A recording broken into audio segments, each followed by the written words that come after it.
वळूयात पुढच्या बातमीकडे। चिपळूणमध्ये वशिष्ठी नदीच्या पाणी पातळीत वाढ झाली आहे आणि त्यामुळे बाजारपेठांमध्ये पाणी शिरलंय। मच्छी मार्केट भागाला पुराच्या पाण्याचा विळखा बसलाय, तर चिपळूणमध्ये रस्तेही जलमय झाले। चिपळूण जवळच्याच मिरजोळी या परिसरात सुद्धा मोठ्या प्रमाणात पाणी साचलंय। ही तीन दृश्य आपण सध्या पाहतोय। मासे मार्केट परिसरात पुराचं पाणी शिरलेलं आहे, तर चिपळूणमध्ये अनेक भागांमध्ये रस्ते जलमय झाल्याचं दिसतंय। त्यातनं वाट काढताना नागरिकांची चांगलीच कसरत होतीये। तिकडे मिरजोळी परिसरामध्ये सुद्धा असं पाणी साचलेलं आहे। दरम्यान या ठिकाणी बाजारपेठ परिसरातनं आढावा घेतलाय आमच्या प्रतिनिधींनी। आपण पाहू शकता आहात ही दृश्य आहेत मच्छी मार्केट परिसरामधली आणि अखेर वाशिष्ठी नदीचं पाणी आहे हे चिपळूण बाजारपेठेमध्ये घुसायला लागलंय। आपण या दृश्यांमधून पाहू शकताय मोठ्या प्रमाणात नदीला पूर आला आणि पुराचं पाणी आता चिपळूण बाजारपेठेमध्ये घुसायला लागलेलं आहे। यावर्षी मोठ्या प्रमाणात गाळ उपसा केला होता, यामुळं यावर्षी नदीचं पाणी बाजारपेठेत येणार नाही अशी शक्यता वर्तवली जात होती। नदीपात्रातलं पाणी थेट असं बाजारपेठेमध्ये यायला लागलेलं आहे। आपण पाहू शकता की मच्छी मार्केट परिसर आहे आणि दुकानांमध्ये पाणी घुसलेलं आहे। आजूबाजूच्या लोकांना या रस्त्यावरून जाता येणार नाही।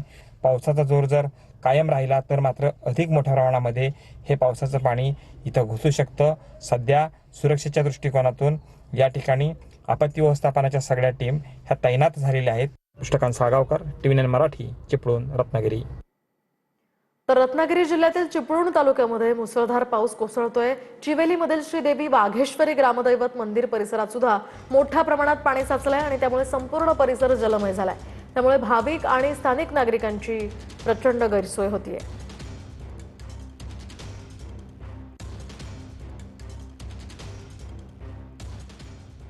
आता जाऊयात रायगडमध्ये। रायगड जिल्ह्यातल्या पालीच्या अष्टविनायक श्री बल्लाळेश्वर गणपती मंदिरामध्ये सुद्धा पावसाचं पाणी शिरलंय।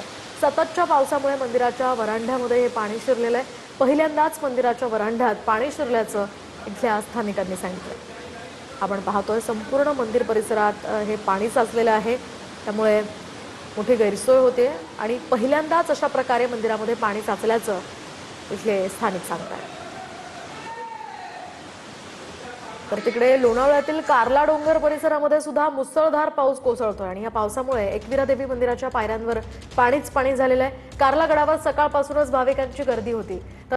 तर तिकडे पौड ते माणगाव मार्गादरम्यान ताम्हिणी घाट वाहतुकीसाठी तुर्तास तरी बंद करण्यात आलाय। पौड मार्गे माणगावकडे जाणारा मार्ग हा पुढील सूचना येईपर्यंत सगळ्या प्रकारच्या वाहतुकीसाठी बंद करण्यात आलेला आहे। तर आदरवाडी या ठिकाणी रस्त्यावरून येणारा पाण्याचा प्रवाह आणि दरड कोसळण्याची शक्यता लक्षात घेता हा निर्णय घेण्यात आला।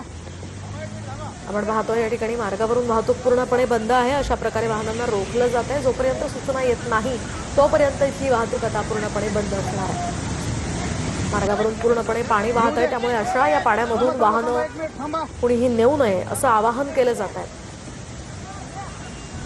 पौड ते माणगाव मार्गादरम्यान हा ताम्हिणी घाट सध्या वाहतुकीसाठी तुर्तास बंद करण्यात आला।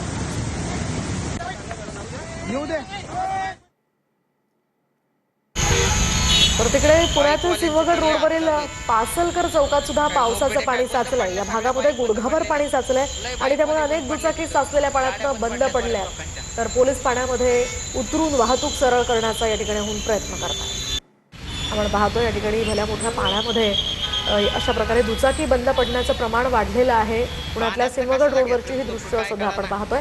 हा पासलकर चौक आहे आणि त्या पासलकर चौकामध्ये अशा प्रकारे मोठ्या प्रमाणात पाणी भरलंय आणि तिथनं दुचाकी स्वारांना वाहन काढताना मोठा त्रास सहन करावा लागतो। तर इकडे मागील 10 तासांपासून मुंबई गोवा महामार्ग ठप्प आहे। सतत पडणाऱ्या पावसामुळे मुंबई गोवा महामार्गावर पाणी आलंय। रायगड जिल्ह्यातील ऐनघर परिसरामध्ये या महामार्गावर पाणी साचलंय।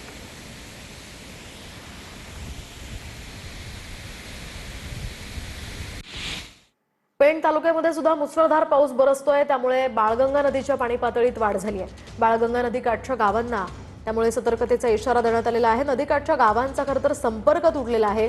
तरणखोप, बारीवाडी, राधाकृष्णवाडी, खरोशी, दुर्शेत आणि वरसई या नदीकाठच्या गावांकडे जाणारे रस्ते पाण्याखाली गेल्यामुळे वाहतुकीला याचा फटका बसलाय। या परिस्थितीचा सुमारे 3 ते 4 हजार नागरिकांना फटका बसलाय।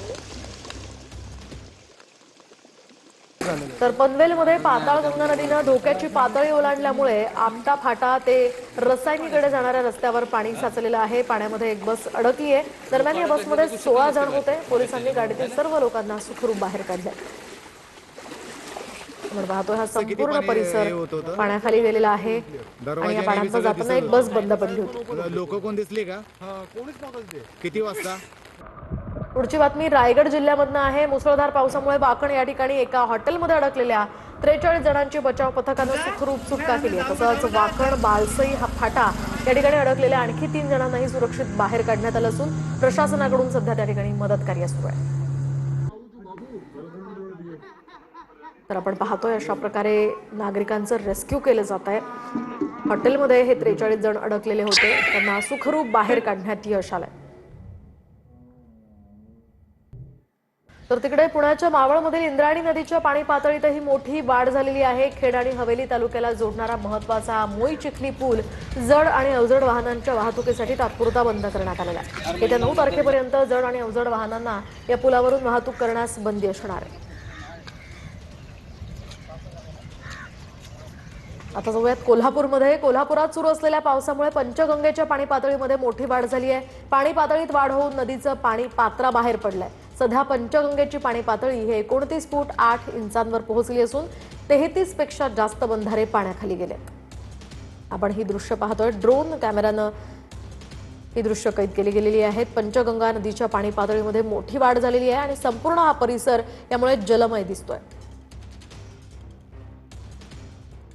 तसंच साताऱ्यामध्ये महाराष्ट्राचं मिनी काश्मीर म्हणून ओळख असलेल्या महाबळेश्वरचा वेण्णा तलाव पूर्ण क्षमतेनं भरून ओव्हरफ्लो झालाय. महाबळेश्वरमध्ये सुरू असलेल्या दमदार पावसामुळे वेण्णा तलाव पूर्ण क्षमतेनं भरलाय. त्यामुळे या ठिकाणी पाण्याची चिंता मिटलेली आहे. तर सध्या आपण पाहतोय महाबळेश्वर आणि पाचगणी या दोन्ही शहरांचा पाणी प्रश्न यामुळे मिटला.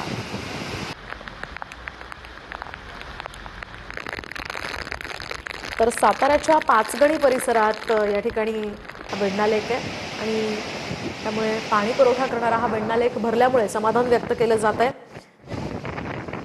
अजूनही साताऱ्यामध्ये पाऊस सुरू आहे.